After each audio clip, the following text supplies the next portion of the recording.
nous voyons c'est quoi la différence entre un hyperviseur de type 1 et un hyperviseur de type 2. Un hyperviseur de type 1, généralement, on va aussi l'appeler bas métal. C'est tout simplement parce qu'il va s'installer directement sur le matériel physique, donc sur votre serveur. Tandis qu'un hyperviseur de type 2, lui, il est qualifié d'hébergé. Lui, il va s'installer au-dessus d'un système d'exploitation. Revenons à l'hyperviseur de type 1. Supposons que vous avez votre serveur là.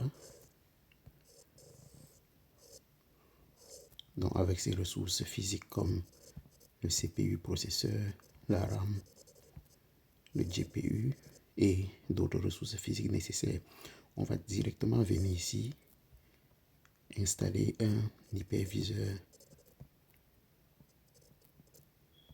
type 1 directement sur la machine physique, pas de couche intermédiaire. L'avantage ici, c'est que l'hyperviseur va directement interagir avec les ressources physiques. Si on a besoin de capacité processeur pour créer une VM, on n'a pas besoin d'un intermédiaire. On a directement accès à cela. Et c'est par la suite ici qu'on peut créer nos VM. Parce que quand on installe un hyperviseur, en général, on va avoir une console. Donc, c'est une sorte de portail à partir de laquelle on peut créer nos VM. Ainsi de suite. Donc, on peut en créer plusieurs. Donc, voilà pour l'hyperviseur de type 1. En termes d'installation également, pour un hyperviseur de type 2, on a les ressources physiques ici, la RAM, GPU et autres. Au-dessus, on a d'abord un système d'exploitation, donc OS. Et ce OS peut être Windows, ça peut être Mac, Linux, etc. Et c'est par la suite qu'on va venir au-dessus mettre notre hyperviseur de type 2 cette fois-ci, type 2 ou hébergé. Et c'est à la suite qu'on pourra créer nos VM. Donc cette méthode est moins efficace, on perd en ressources parce que vous avez déjà le système d'exploitation ici qui va consommer une partie des ressources allouées, et aussi l'hyperviseur dans ce contexte pour être en mesure d'accéder au processeur par exemple va faire la demande au système d'exploitation.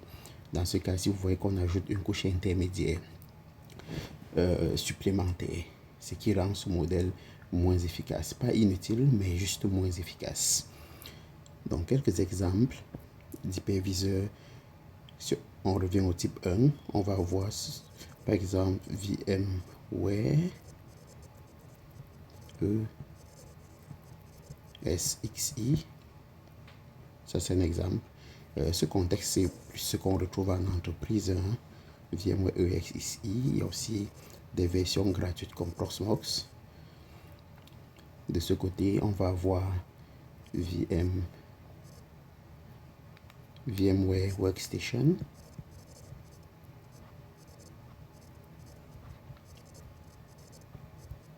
Workstation Player.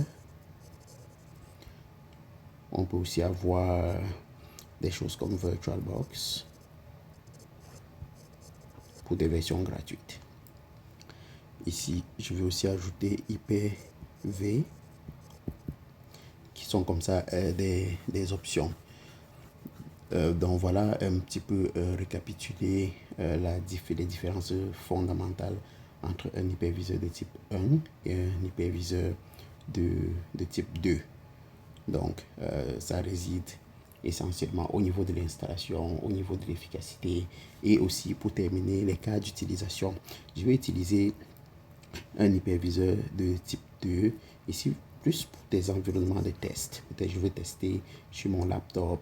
Je peux utiliser ce contexte. J'ai déjà mon système d'exploitation installé. Je vais donc venir mettre par-dessus un hyperviseur de type 2 pour pouvoir créer des machines virtuelles, peut-être Linux, Windows et autres pour faire des tests.